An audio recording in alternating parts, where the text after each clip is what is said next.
निंदा करते हैं ना तो उसका पाप हमारे माथे चढ़ता चले जाता है।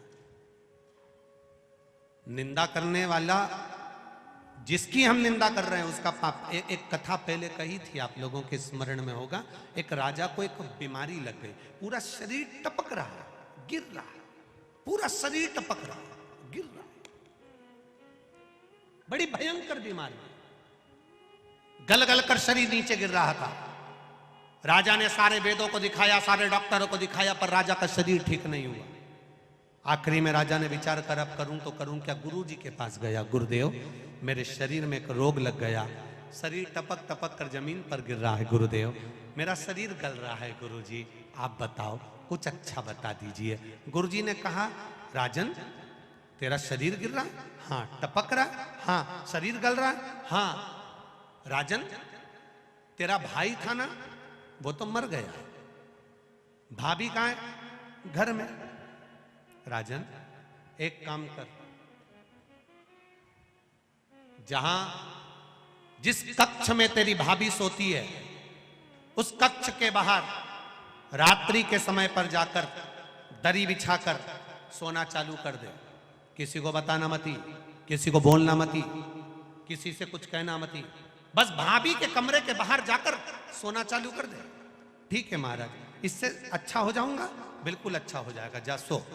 अब गुरु जो बताता है बड़ा विचित्र बताता है। दुनिया के लोगों को भले लगता है क्या शंकर जी को जल चढ़ाने से ऐसा हो सकता है, क्या बेलपत्र चढ़ाने से ऐसा हो सकता है, क्या धतूरा चढ़ाने से ऐसा हो सकता है, क्या शहद चढ़ाने से ऐसा हो सकता है, क्या चावल का दाना चढ़ाने से ऐसा हो सकता है, क्या शंकर जी के मंदिर में सफाई करने से, शिव जी के मंदिर को धो देने से शंकर के मंदिर को साफ कर गया, उसके कमरे में जाकर सोता है। भाई मर गया और राजा भाभी के कमरे में जाकर सो रहा है। एक दासी ने दूसरी से कहा, दूसरी ने तीसरी से कहा, तीसरी ने चौथी से कहा, चौथी ने पांचवी से कहा।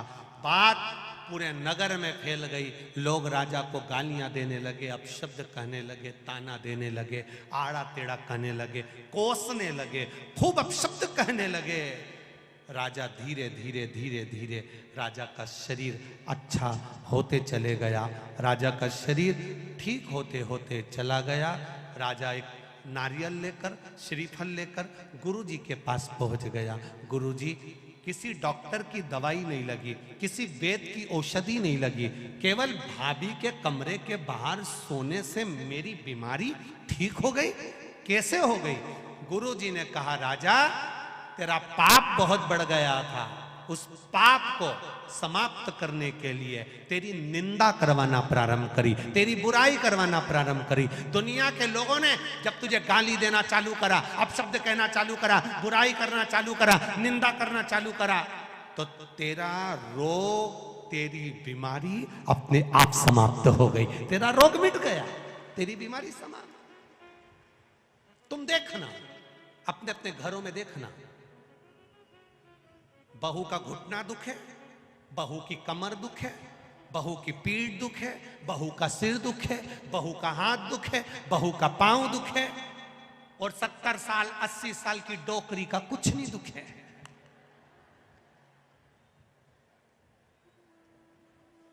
वो बूढ़ी अम्मा का कुछ नहीं दुखता, वो माता का कुछ नहीं दुखता। कारण क्या है? कभी तुमने सोचा? अरे ओ बदनावर वालों, कभी विचार करा कि सास का कुछ नहीं दुखता? सवेरे 4 बजे 5 बजे उठती, झाड़ू लगा लेती, दांत अभी तक जोरदार, चना भी खा जाती, और तू देखे तो 2-3 बार तो कुल्ला करके आती, आंखें इतनी बढ़िया कि अभी भी सुई में धागा पिरो ले, और तू सुई में धागा पिरोए तो 2 बार चश्मा को उतार के साफ करके फिर चढ़ा ले। कभी विचार करा? सुबह 4 बजे से घर की बुजुर्ग मां काम में लग जाती है, 4 बजे से गोबर, झाड़ू, बर्तन, ये वो करते करते करते करते सवेरे जल्दी नहा नुहा के मंदिर जाके फिर आके काम में लग जाए, रात को सोते सोते तक भी कोई काम बता दे तो वो काम कर दे, मेहमान आए पानी पिला दे, रोटी बना दे, सब्जी बना दे, खिला खिलू के नची। और तेरे शरीर में कष्ट, बहू का हाथ दुखे, पांव दुखे, सिर दुखे, कमर दुखे, कभी विचार करा कि बूढ़ी माँ को कुछ नहीं होता और तुझे क्यों होता? उसका कारण केवल एक ही है, घर की बहू मायके में जाकर सास की इतनी बुराई करती, इतनी बुराई करती, इतनी बुराई करती कि सास एकदम जोरदार होती चली जाती है। सास बीमारी नहीं होती क्योंकि बुराई करते करते करते करते उसके पूरे रोग, पूरी बीमारी समाप्त। इसलिए सास होन आज भी एकदम ओल्ड इज गोल्ड, आज भी जोरदार। अब मेरा बहुओं से निवेदन है, सास को जल्दी निपटाना है तो बुराई बिल्कुल मत करो। तुम जितनी जितनी बुराई करोगे ना, सास उतनी जोरदार खजूर वाली चोटी बना के, हार वार पहन के, झामर झुमका पहन के चलेगी। और तुम बुराई करना बंद कर दोगे तो सास भी धीरे धीरे धीरे धीरे धीरे धीरे फिर पलंग पे मिलेगी। अगर तुम जितनी बुराई करोगे उतनी वो रसोई घर में मिलेगी। जल्दी निपटाना है तो बुराई करना,